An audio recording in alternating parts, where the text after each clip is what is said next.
ठीक है, अगर आप एज पर सॉफ्टवेयर नहीं जा रहे तो उसके लिए मैनुअल लिखने का तरीका बता रहा हूँ। Cost which you want to minimise is equals to 48x11 plus 31x12 37x13। इस तरह से आप पूरा टाइप करते रहेंगे यहाँ तक, आखिर तक। और सॉफ्टवेयर में आपको पता है क्योंकि वेरिएबल ऊपर लिखते हैं और उसके नीचे उसके कोफिशिएंट्स लिखते हैं, तो हम उसके अकॉर्डिंग काम कर रहे हैं यहाँ पे। तो कंट्रोल, यहाँ पे कंट्रोल वी, और फिर यहाँ पे आखिरी के कोफिशिएंट, सारे कोफिशिएंट कंप्लीट हो गए। 1 से 1, 1 से 2, 1 से 3 वाले जो हमारे थे, ये 3 से पूरा उठा के हमने 5 तक लिख दिए। जब वेरिएबल्स लिखते हैं, वेरिएबल्स, अब हम जब ऑब्जेक्टिव फंक्शंस के बाद कॉन्स्टेंट्स लिख रहे होते हैं तो कॉन्स्टेंट होते हैं x 1 1। फिर फॉर एग्जांपल देखें, फैक्ट्री 1 से कहाँ कहाँ भेज सकते हैं। पहले फैक्ट्री वाइज कांस्टेंट बनेंगे, 1 से 1, 1 से 2 एंड सिमिलरली 1 से लेकर 5 तक प्लस कर लेंगे। 1 से 1, 1 से 2, 1 से 3, 1 से 4, 1 से 5। तो ये हो जाएगा x 1 1, 1 2, 1 3, 1 4, 1 5। तो वेरी कोफिशिएंट क्या होते हैं उसके, 1 होते हैं, यानी कि x 1 1 के साथ कोफिशिएंट कुछ नहीं लिखा होता। x से क्वांटिटी हम लिख रहे होते हैं, x यानी कि quantity we can send from 1 to 1 plus x यानी कि quantity we can send from 1 to 2, अभी जो मैंने आपको दिखाया था। तो इस तरह से लिख रहे होते हैं। फॉर एग्जांपल मैं यहाँ लिख के दिखाता हूँ। अगर मैं इसको मार्जिन सेंटर कर दूं तो हम कुछ इस तरह से लिख रहे होते हैं ना, x 1 1 plus x 1 2 plus x 1 3 plus x 1 4 plus x 1 5। जो भी यहाँ भेज रहे हैं, it has to be either less than equals to total capacity 5000। तो टोटल कैपेसिटी 5000। तो ये हमारा एक कांस्टेंट बन गया। इसी तरह से दूसरा बनाएंगे, ठीक है। इसी तरह से हम थर्ड कांस्टेंट बनाएंगे। तो इस तरह से हम सारे अपने जो है वो कांस्टेंट्स बना रहे होते हैं, ठीक है।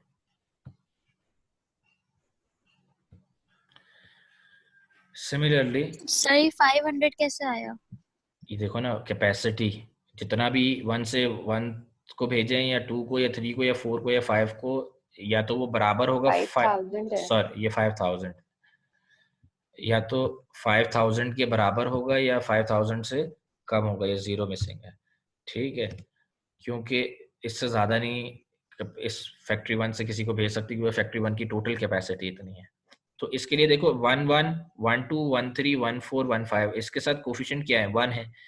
तो इन सारी जगहों पे 1 1 टाइप कर देंगे, 1 1 1 1, और यहाँ पे गैप देके एक लाइन का, क्योंकि यहाँ पे हमें, आपको पता है, वो पुट करना होता है, क्या कहते हैं, अगर आपको याद हो, ये गैप जो सॉफ्टवेयर में होता है लेस देन इक्वल्स टू और ग्रेटर देन इक्वल्स टू के लिए, और उसके बाद यहाँ 5000। क्लियर है। और फिर अब कहाँ से बनेगा, अब 2 से 1 अगला कांस्टेंट जो हमारा कांस्टेंट बनेगा वो फैक्ट्री 2 की वजह से बनेगा। तो फैक्ट्री 2 वाला कांस्टेंट यानी कि कांस्टेंट नंबर 2 होगा। सर तो आपने 13 में 1 क्यों नहीं लिखा? मिसिंग टाइपिंग मिस्टेक, ठीक है। उसके बाद 2 से 1, 2 से 2, 2 से 3, 2 से 4, 2 से 5। तो अब 2 से 1 कहाँ है लिखा हुआ है, ये रहा। सेकंड कांस्टेंट में आएंगे क्योंकि ये अब दूसरा कांस्टेंट बन रहा है फैक्ट्री 2 के लिए। तो C2 में आएंगे, और C2 में 2 जहाँ लिखा हुआ है वहां से शुरू होगा पहला वाला। तो फैक्ट्री 2 का लिंक यहाँ शुरू हो रहा है 2 1। तो यहाँ आएंगे सबसे पहले 2 से 1, 2 से 2, 2 से 3, 2 से 4, 2 से 5, ठीक है। अब आगे 2 का खत्म हो गया, थर्ड शुरू हो गया। ये जो हम ब्लैंक छोड़ रहे हैं ना, यहाँ 0 0 लिखने होते हैं, लेकिन सॉफ्टवेयर के अंदर दोनों ऑप्शन हैं, 0 लिखो या 0 नहीं लिखो। जिस जहाँ नहीं लिखोगे वो इसको एज्यूम करता है 0 है वहाँ वैल्यू, तो हमें मेहनत करने की क्या जरूरत है, ठीक है। यहाँ पे हम जाके उसकी कैपेसिटी लिख देंगे, प्रोडक्शन कैपेसिटी 3500, 3 ये इसी तरह से हमने लिखा है कि जैसे यहाँ 1 से 1 था ना, अब हमने यहाँ पे दूसरा कांस्टेंट अगर आप बनाएंगे ये सॉफ्टवेयर वाइज है, और अगर आप राइटिंग वाइज बनाएंगे तो 2 से 1, 2 से 2, 2 से 3, 2 से 4 और 2 से 5 लेस देन इक्वल्स टू 3500। ठीक है, ये सेकंड हो गया। तो इस तरह से आप खुद बना, अब इतना समझ आ गया कि किस तरह से बनाने होते हैं। तीसरा कांस्टेंट है, तो तीसरे कांस्टेंट पे आऊंगा।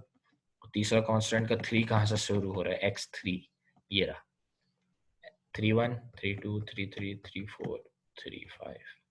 कैपेसिटी कितनी है इसकी? 4600 यूनिट्स की। यहाँ लिख दूंगा। एक लाइन का गैप इसलिए दे रहा हूँ क्योंकि सॉफ्टवेयर में लेस देन इक्वल्स टू या ग्रेटर देन इक्वल्स टू या इक्वल्स टू जो है वो लगाना होता है।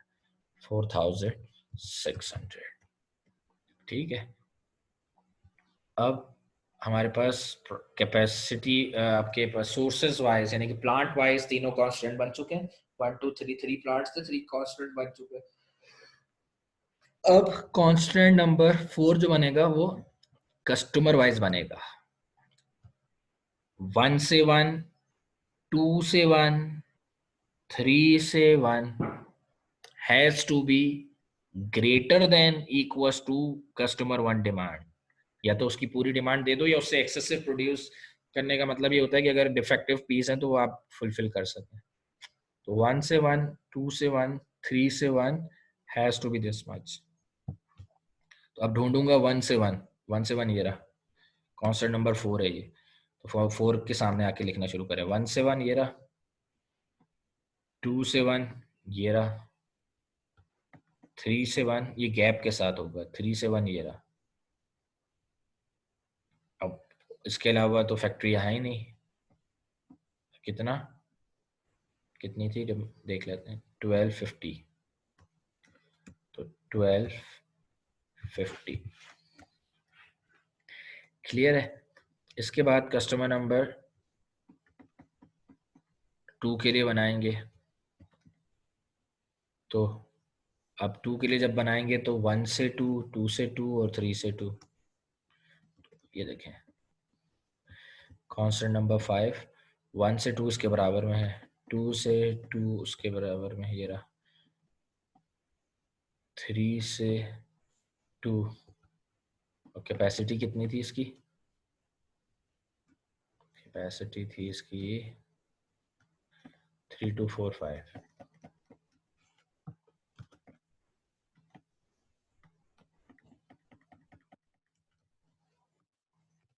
ठीक है, अब इसी तरह से थर्ड के लिए बना रहे हैं। तो थर्ड का मतलब है थर्ड कस्टमर, यानी कि 1 से 3 के पास आएगा, 2 से भी 3 के पास आएगा क्योंकि 3 की डिमांड फुलफिल हो रही है 3 फैक्ट्रियों से। तो 1 से 3, 2 से 3 और 3 से 3। और डिमांड कितनी है इसकी? 4055 यूनिट्स की, 4555।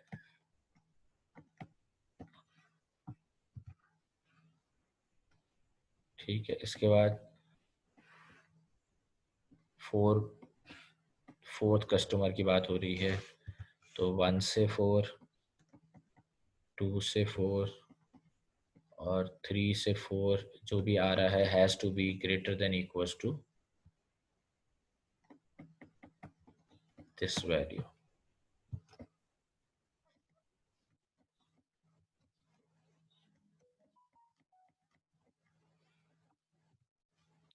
ठीक है, सिमिलरली लास्ट रह गया है 5। तो यहाँ लिखेंगे 1 से 5, 2 से 5 और 3 से 5 it has to be greater than equals to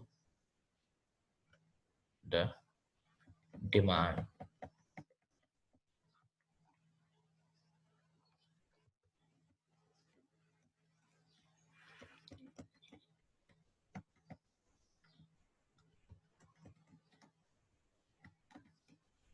control V। ठीक है, ये मैंने कैसे लिखे हैं जरा मैं एक किसी आखिरी वाले को या पहले वाले को किसी एक को लिख के बता देता हूँ कैसे लिखे हैं। मैं यहाँ लिख के बता रहा हूँ।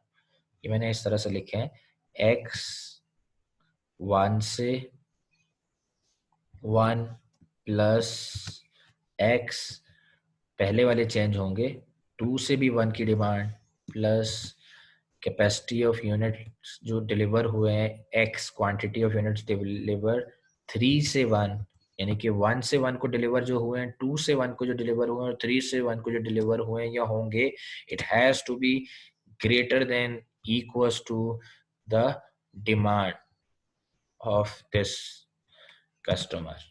तो ये इस तरह से लिखे हैं मैंने सारे, इसीलिए सब में 3, हर रो में 3 1 है क्योंकि 3 प्लांट्स है, हर रो में 3 1 है। लास्ट रो के अंदर दिखा रहा हूँ, हर रो के अंदर 3 1 होंगे। ये देखें, ये एक 1 है पहला, दूसरा और ये तीसरा, और उसके बाद डिमांड। अब ये हमारे पास पूरा एक तरह का अगर आप नोट करें तो एक एलपी मॉडल बन गया है, जिसको हम कुछ इस तरह का मॉडल जैसा मैंने आपको पहले दिखाया था कि जहां ऑब्जेक्टिव फंक्शन और less than equals to constant बन रहे थे और greater than equals to constants बन रहे थे। ठीक है, तो इसके अंदर मुझे जो पता होना चाहिए वो डेटा वाइज देख के ये पता होना चाहिए सॉफ्टवेयर से, अगर मैं एलबी मॉडल सॉल्व कर रहा हूँ, कि जो है वो मेरे पास कितनी सोर्सेज हैं और कितनी डेस्टिनेशंस हैं। ठीक है, तभी मैं एलपी का अंदाजा लगा सकता हूँ, क्योंकि टोटल एलपी के अंदर ऑब्जेक्टिव फंक्शंस की और कितने कॉन्स्टेंट्स हैं। ऑब्जेक्टिव फंक्शंस के डिसीजन वेरिएबल्स वो पूछता है डिसीजन वेरिएबल्स कितने हैं और आपके पास कांस्टेंट कितने हैं। तो डिसीजन वेरिएबल्स कैसे पता चलते हैं, इसको इससे मल्टीप्लाई कर दो, तो 5 कस्टमर हैं और 3 जो है आपके पास, हर एक फैक्ट्री से 5, तो दूसरी फैक्ट्री से 5, तो तीसरी फैक्ट्री से 5, तो 5 3 जा 15 डिसीजन वेरिएबल्स बनेंगे। ये देखें 1 से 1 1 1 2 1 3 1 4 1 5, इस तरह से ये, और ये टोटल 15 डिसीजन वेरिएबल्स। तो एलपी पूछता है डिसीजन वेरिएबल्स कितने हैं। सर और आपकी आवाज खराब हो रही है। अब आ रही है। एलपी हमसे पूछता है कि आपके डिसीजन वेरिएबल्स कितने हैं, तो हमारे पास डिसीजन वेरिएबल्स यहाँ से पता चलते हैं। कैसे? Number of customers multiply by number of factories. ठीक है, तो इसको इससे मल्टीप्लाई कर दें, एस मल्टीप्लाई बाई डी, तो 3 5 15। और एलपी के लिए दूसरी क्या चीज चाहिए होती है, कितने कॉन्स्टेंट्स होंगे। तो देखें 3 कॉन्स्टेंट्स, बैलेंस मॉडल की बात कर रहा हूँ, बैलेंस मॉडल। ठीक है, यहाँ पे 3 कॉन्स्टेंट्स हैं, इसकी वजह से बन रहे हैं 3 फैक्ट्री की वजह से, 5 कॉन्स्टेंट इसकी वजह से बन रहे हैं, 5 ग्रेटर देन, तो 3 और 5 हमारे पास 8 कॉन्स्टेंट्स होंगे। तो ये हमें चाहिए, ये हम यहाँ पे अब एलपी मॉडल की तरफ जा रहे हैं, तो हमें ये पता होना चाहिए कि कितने हमारे पास ये दोनों चीज़ें मौजूद हैं। अब हम इसको, सर आपकी स्क्रीन गायब हो गई। हाँ मैंने गायब की है, मैं उसके ऊपर आ रहा हूँ। देखें, इसकी स्क्रीनशॉट आपने ले ली है इस स्क्रीन की, फिर आप चेक करवाऊंगा मैं आपको। तो फैक्ट्री 1 से कस्टमर नंबर 1 को इतना ही यूनिट्स जा रहे होंगे, इसी का जब हम एलपी मॉडल में कन्वर्ट करेंगे, ये ट्रांसपोर्टेशन मॉड्यूल था, इसी को अब हम एलपी मॉडल से मैं कन्वर्ट करके सीख रहे हैं। ठीक है, इसकी स्क्रीनशॉट ले लें, फिर आप कंपेयर कर लीजिएगा। ये देखें डेटा, अब मैं जा रहा हूँ, मॉड्यूल ही चेंज कर रहा हूँ। अब इस लीनियर, इसको ट्रांसपोर्टेशन मॉड्यूल को लीनियर प्रोग्रामिंग के मेथड से सॉल्व कर रहा हूँ। फाइल, न्यू, देखें ये हमेशा कॉन्स्टेंट्स पूछता है, तो मेरे पास 8 कॉन्स्टेंट्स है। और दूसरी इंपॉर्टेंट चीज़ क्या पूछता है, नंबर ऑफ डिसीजन वेरिएबल्स। तो 3 5 15 डिसीजन वेरिएबल्स, यहाँ से 15 पे चेक कर रहा हूँ। अच्छा, और मैक्सिमाइजेशन है या मिनिमाइजेशन है, तो कॉस्ट है, मिनिमाइजेशन है। ओके, ये देखें हमारे पास पूरा का पूरा मॉडल बन के आ गया। हमने तो वहाँ से कॉपी पेस्ट करना था, तो वहाँ से हमने एक्सेल से कॉपी किया, वो जो हमने पूरा मॉडल बनाया था उसमें हमने x11 से स्टार्ट करना है, जहाँ से हमारा डेटा उठाया है, और सारा का सारा कांस्टेंट वाइज पूरा का पूरा डेटा कॉपी करना है। ठीक है, एक नज़र में दिखा देता हूँ आप लोगों को कि कहाँ से कहाँ तक कॉपी करना होता है आपने। ये देखें, ये देखें, ये पूरा एरिया आपने कॉपी करना होता है, यहाँ से यहाँ तक। कांस्टेंट के ऊपर से दो लाइनें होती हैं, एक डिसीजन वेरिएबल्स के लिए और एक यहाँ ब्लैंक लाइन होती है। ये पूरा एरिया आपने कॉपी करना है, कंट्रोल C, और वहाँ जो है वो लाके पेस्ट कर देना है। कहाँ पे? आपके पास जो सॉफ्टवेयर है इसके अंदर लाके पेस्ट कर देना। यहाँ क्लिक करें और राइट क्लिक, यहाँ क्लिक करने के बाद कंट्रोल V पेस्ट कर दें। तो ये देखें हमारे पास सारे डिसीजन वेरिएबल्स आ गए। अच्छा,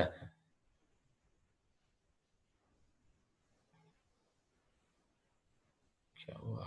कॉपी नहीं हुआ क्या?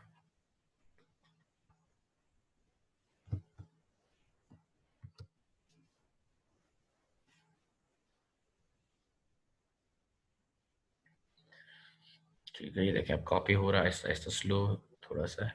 अब ये जीरोस जो नहीं चाहिए थे ये तंग कर रहे हैं, तो मेरे पास एक ऑप्शन होता है, ये देखें यहाँ सॉफ्टवेयर में डिस्प्ले और हाइड जीरोस, ये ऑप्शन ये देखें यहाँ गौर से, डिस्प्ले और हाइड जीरोस जहाँ नहीं है वो बिला वजह ये मुझे कॉम्प्लिकेटेड फील हो रहा है, बहुत मुश्किल, मेरी आंखों को तंग कर रहे हैं ये जीरोस।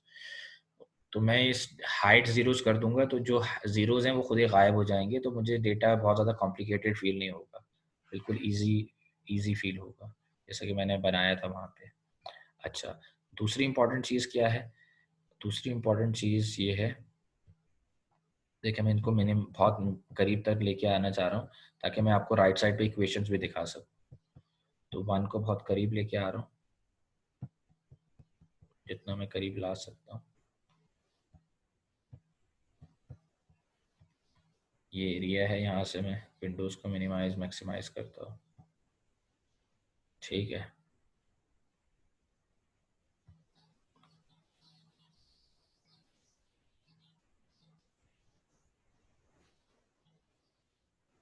बस इतना काफ़ी है जहाँ चीज़ें पूरी नज़र आए। इन दो एरियाज़ को मैं थोड़ा सा एक्सटेंड कर रहा हूँ, एक इसको, एक थोड़ा सा इसको, और आखिरी वाले को देखें, मैंने आपको जैसे बताया था ना वो वैसे ही यहाँ पे ऑब्जेक्टिव फंक्शंस आपको लिखे हुए इक्वेशन बनती हुई नज़र आएंगी। ये देखें, minimise 48x11 plus 31x12 plus 37x13 plus 46x14 plus 49x15, और इस तरह से आखिरी तक ये चलेगा 35 तक। ठीक है, अच्छा जब हम नीचे वाले पे आते हैं तो x11 plus x12 plus x13 x14 x15 less than equals greater than equals to 5000। अच्छा मैंने ये चेंज नहीं किया अभी, इसलिए ग्रेटर देन इक्वल्स टू आ रहा है। पहले तीन कांस्टेंट ये याद रखें लेस देन इक्वल्स टू वाले थे, ये 2 और 3, बाकी जो है 4 कांस्टेंट 5 कांस्टेंट वो ग्रेटर देन इक्वल्स टू वाले थे। ठीक है, तो पहले तीन को लेस देन इक्वल्स टू कर दिए, बाय डिफॉल्ट ये बाकी 5 ग्रेटर देन इक्वल्स टू में ही है। तो इस तरह से देखें, ये लेस देन, इधर लेस देन इक्वल्स टू वाली इक्वेशंस बन गई हैं, ग्रेटर देन इक्वल्स टू अगर आप देखें तो यहाँ से अब ये अपडेट हो गए होंगे, ये लेस देन इक्वल्स टू वाली इक्वेशंस बन गई हैं। ये देखें ये भी, और ये वाली इक्वेशन भी, इधर वाली भी लेस देन इक्वल्स टू बन गई है। ऊपर की तीनों लेस देन इक्वल्स टू है, नीचे वाली देखें पांचों greater than equals to, 1 2 3 4 5। Data मैंने प्रॉपरली इसमें पुट कर दिया, सिर्फ सॉल्व का बटन दबाऊंगा और सॉल्यूशन लिस्ट उठा लूंगा। तो देखें यहाँ पे डिटेल्ड सॉल्यूशन लिस्ट आती है, जिसको नहीं दिया वो बता रहा है कि 0, जिसको दिया है उसकी वैल्यू भी बता रहा है। तो देखें आपको याद होगा कि 1 से सिर्फ 2 को जा रहा था और 1 से सिर्फ 5 को जा रहा था, जिनको नहीं जा रहा था वो उनको 0 बता रहा है, ये डिटेल्ड बता रहा है। और आखिर में देखें जो पहले आंसर्स आ रहे थे वही आखिर में टोटल कॉस्ट उतनी ही आ रही है, 3,65,080। तो ये एक ही क्वेश्चन हम दो तरीकों से हमने इसको सॉल्व करना सीखा है। ठीक है, एक ही सवाल अगर हम उसको एलपी मॉडल से करना चाहें तो एलपी मॉडल से कैसे कर सकते हैं, और उसको ट्रांसपोर्टेशन मॉड्यूल से करना चाहें तो हम ट्रांसपोर्टेशन मॉड्यूल से कैसे करते हैं। कौन सा मॉडल था? बैलेंस मॉडल था। ठीक है, ये हमारे पास सॉफ्टवेयर मेथड्स, इसके बाद हम सॉफ्टवेयर मेथड्स से अनबैलेंस मॉडल भी देखेंगे, फिर हम मैनुअल मेथड्स भी देखेंगे कि हम अगर इनको इन्हीं क्वेश्चंस को मैनुअल मेथड से सॉल्व करें तो मैनुअल मेथड से कैसे सॉल्व होंगे। तो ये हमारे पास सोर्सेज हैं 1 2 3 and m number of sources and n number of destination. इसने बहुत सो मैनी करके बता दिया, ठीक है, कि हमारे पास कितने सप्लाई पॉइंट्स हो सकते हैं, सो मैनी, 1 2 3 4 5 कितने m तक, ठीक है। जैसे कि आप मैट्रिसेस जब देख रहे होते हैं तो आपके पास रो एंड कॉलम को आप बता रहे होते हैं कि कितनी रोज बनेगी, तो m रोज और n कॉलम्स, तो टोटल मैट्रिक्स साइज कितना हो सकता है, m बाई n का। ऑर्डर ऑफ मैट्रिक्स क्या हो सकता है, m by n। m can be any value, n can be any value, r, ठीक है। तो इसी तरह से सोर्सेज हमारे पास कितनी हो सकती हैं, बहुत सारी सोर्सेज हो सकती हैं, 1 2 3 4 m। और इसी तरह से डेस्टिनेशन भी 1 2 3 4 बहुत सारी हो सकती हैं, n। तो हमारे पास m टाइम्स कितने कॉलम्स होते हैं हमारे पास और कितनी रोज होती हैं हमारे पास, इस तरह से हम इसका एक पूरा हमारे पास मैट्रिक्स बन जाता है। मैं बता रहा था कि ये हमारे पास जो है वो अगर आपने देखा होगा तो मैंने जो डेटा सॉफ्टवेयर में डाला है वो एक मैट्रिसेस की फॉर्म में डाला है, रोज एंड कॉलम्स की फॉर्म में ही डाला है, ठीक है।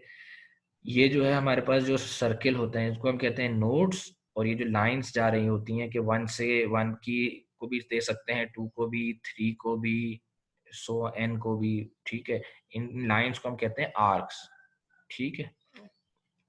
तो यहाँ पे एक एग्जाम्पल डिस्कस हुई हुई है, ठीक है, उसी तरह से जिस तरह से हमने डिस्कस की है, जिसमें जो है वो कुछ डिटेल दिया हुआ है उसने।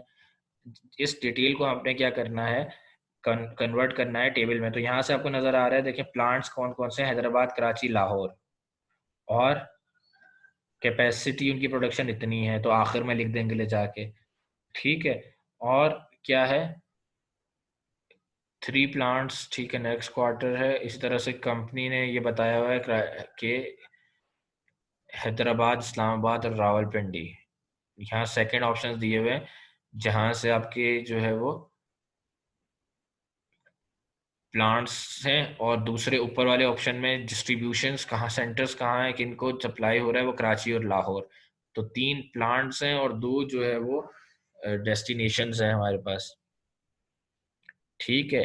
तो प्लांट्स में कैपेसिटी ऑफ प्रोडक्शन तीनों प्लांट्स की वो भी दी हुई है, देखिए ऊपर मैंने आपको बताया था क्वेश्चन में दी हुई है, ये रही capacity of production, production capacities, ठीक है। और डिमांड टोटल 2 डिस्ट्रीब्यूशन सेंटर्स है, उनकी कैपेसिटी कितनी है ये दी हुई है, और उनका नाम क्या है डिस्ट्रीब्यूशन सेंटर्स का, जो है वो है हमारे पास है कराची और लाहौर, ये लिखा हुआ, ये देखें, Karachi and Lahore, 2 major distributions. तो देखो 3/2 का हमारे पास एक जो है वो आइडिया हो जाता है, या वर्ड प्रॉब्लम्स को रीड करके कि कैसे आपने इसको टेबल में कन्वर्ट करना है, इस तरह से पता चल जाता है, ठीक है। अब पर यूनिट कैसे दिया हुआ है, ठीक है, वो आप यहाँ से आप इसको अगर रीड करेंगे डेटा को फर्दर तो पता चल जाएगा, 5 3 और 2, ठीक है, पर प्लांट, ये देखें 5 per meter per cab car, mileage between plants and distribution center in terms of meters m in given below in table 3.1, ठीक है। ये 2 शिफ्ट प्लांट्स, ठीक है, Rawalpindi to distribution centres Karachi Lahore in order to fulfil the demand. आगे पढ़ते हैं इसको, hello, ठीक है। इसमें उसने हमें डिस्कस किया हुआ है, ठीक है, कॉस्ट मेथड में, कि जो है वो इसमें स्टेप 1 नंबर 1 क्या दिया हुआ है, हैज़ लीस्ट वैल्यू, 3 और 2 में सबसे लीस्ट वैल्यू कौन सी है, फिर सेकंड उसमें जो है अनअसाइंड वैल्यू कौन सी। तो ये देखें पहले वाले इसमें लीस्ट, इन दोनों इस रो में लीस्ट वैल्यू कौन सी थी, ये वाली थी 4800, ठीक है। अच्छा इस सेल में लीस्ट वैल्यू कौन सी है, ये वाली है, ठीक है। तो रावलपिंडी इस कस्टमर, इस लाहौर के, अगर आप देखें यहाँ से देखना शुरू करें, रावलपिंडी से हम टोटल कैपेसिटी बना रहे हैं 1200 यूनिट्स की, और लाहौर की टोटल जो है वो अगर आप देखें तो डिमांड जो है, लाहौर की टोटल डिमांड 1400 यूनिट्स की है, ठीक है। लाहौर की टोटल डिमांड, थोड़ी देर नोट कीजिएगा चीज़ों को, और जो भी क्यूरीज है अपने पास नोट डाउन लिख लीजिएगा, फिर मैं आपसे इस सेशन के कंप्लीट होने के बाद क्यूरीज ले लूंगा इस मैनुअल मेथड की, ठीक है। लीस्ट कॉलम जो हमारे पास मिनिमम कॉस्ट मेथड जो है, ठीक है, इस लाहौर की को टोटल कितने यूनिट्स डिमांड कर रहा है लाहौर? 1400 यूनिट। ठीक है, यहाँ देखें इस कॉलम में खाली, और इस कॉलम में अगर आप कॉस्ट देखें, पर यूनिट मिनिमम कॉस्ट देखें, तो यहाँ पे 12,900 है, बेटा थोड़ी देर के लिए म्यूट रखें, यहाँ 6,480 है और यहाँ 4,000 है। तो इन तीनों में मिनिमम कॉस्ट जो है वो हमारे पास ये वाली है। ठीक है, तीनों में मिनिमम कॉस्ट ये है। अच्छा, जिसकी मिनिमम कॉस्ट है वो प्लांट कौन सा है? वो प्लांट है रावलपिंडी का, और रावलपिंडी के प्लांट की टोटल कैपेसिटी कितनी है? 1200 यूनिट्स की। अच्छा, रावलपिंडी इस के अलावा रावलपिंडी जो दूसरे किसी को अगर सप्लाई करेगा तो वहां पे भी कंपेयर कर लेते हैं, वहां पे कॉस्ट इससे ज्यादा है। यहाँ 4080 ट्रांसपोर्टेशन कॉस्ट आ रही है, यहाँ 6120। तो रावलपिंडी की टोटल कैपेसिटी जो है 1200 में से वो 12 की 1200 हम लाहौर को सप्लाई कर देंगे। अभी भी लाहौर की 200 यूनिट की डिमांड बाकी है, तो रावलपिंडी से क्योंकि यहाँ कॉस्ट ज्यादा है तो यहाँ कुछ भी नहीं देंगे, ये जीरो हो गया। ठीक है, ये जीरो हो गया। अब 200 यूनिट कहां से इसकी फुलफिल करेंगे? ठीक है, उसके लिए फिर हम कंपैरिजन शुरू करेंगे।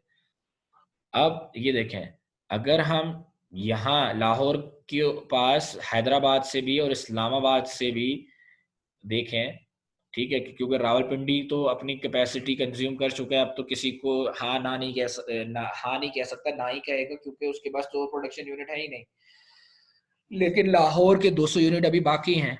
लाहौर अगर किसी दूसरे दोनों प्लांट में से किसी से जो है वो अपनी डिमांड को फुलफिल करवाता है, तो आप देखें, इसको नोट डाउन करें कि वो दूसरे प्लांट के में यहाँ पे 12,900 पर यूनिट कॉस्ट आ रही है और यहाँ 6,400। तो हैदराबाद वाले को लाहौर पे कॉस्ट बहुत महंगी पड़ रही है, तो हैदराबाद वाला लाहौर को नहीं सप्लाई करेगा, ऑल्दो उसके पास प्रोडक्शन कैपेसिटी 1000 यूनिट्स की मौजूद है। तो ठीक है, और इस्लामाबाद वाले को लाहौर हैदराबाद के मुकाबले में इस्लामाबाद को लाहौर भेजने में कम कॉस्ट आ रही है, इन दोनों में कंपेयर करें। ठीक है, तो इस्लामाबाद जो है वो अपने 1500 यूनिट की कैपेसिटी में से 200 यूनिट इसकी फुलफिल कर देगा, तो लाहौर की 400 यूनिट्स की डिमांड फुलफिल हो चुकी है। ठीक है, अब बारी आती है कराची की।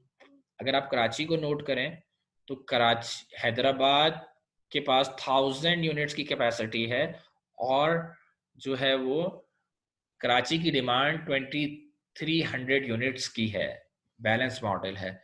ठीक है, तो हैदराबाद से लाहौर बहुत एक्सपेंसिव था, उसके मुकाबले में 3 गुना ज़्यादा था, कराची के मुकाबले में कॉस्ट आ रही थी। तो हैदराबाद ने अपने सारे के सारे 1000 यूनिट्स किसके हैंड ओवर कर दिए? कराची के हैंड ओवर कर दिए। ठीक है, अभी भी कराची की 1300 यूनिट्स की डिमांड रिमेनिंग है। तो यहाँ से जो 200 यूनिट्स यहाँ हुए थे, अब वो मर्जी है आपकी कि पहले इसको दे के फिर रिमेनिंग इसको दे देते, ये आपके ऊपर है। ठीक है, क्योंकि कॉस्ट इसकी मिनिमम थी तो पहले इसको देना बनता था।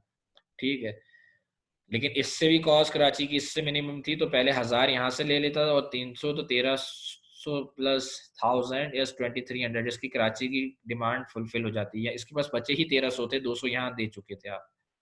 तो इस तरह से सारे प्लांट्स की कैपेसिटी और सारे डेस्टिनेशंस की डिमांड फुलफिल भी हो गई और कॉस्ट आपकी मिनिमम भी रही। तो अब ये वैल्यूज यहाँ पुट करेंगे जब कि भाई पर यूनिट कॉस्ट इतनी थी 4800 मल्टीप्लाई बाई कितने यूनिट्स यहाँ पे आपने ट्रांसपोर्ट किए 1 से 1 को। ठीक है, 1000, ये ऑब्जेक्टिव फंक्शन ऊपर दिया था शुरू में, देखें। तो जिस जिसको जहां जहां वो यहाँ वैल्यूज पुट करते जाएंगे, कितनी क्वांटिटी किसकी, कितनी क्वांटिटी किसको, जीरो क्वांटिटी उसकी जगह जीरो, तो वो जीरो हो जाएगा ओवरऑल। तो यहाँ जब आप इसमें पुट करेंगे इन वैल्यूज को तो आपके पास ये रिजल्ट आ जाएगा, जो कि यहाँ देखें सॉल्व होके कॉस्ट 18,71,879 ये तकरीबन जो है वो है 18.7 मिलियन आ रही है तकरीबन, 18.79 2 मिलियन, देखिए 3 और 1 2 3, 1 करोड़ 87,92,000, ठीक है, यानी कि 18.792 मिलियन आपके पास कॉस्ट आ रही है जब आप ये काम कर रहे हैं। तो ये मैंने आप लोगों को वैसे बता भी दिया ये सर 5 से बता मल्टीप्लाई क्यों देंगे। किए?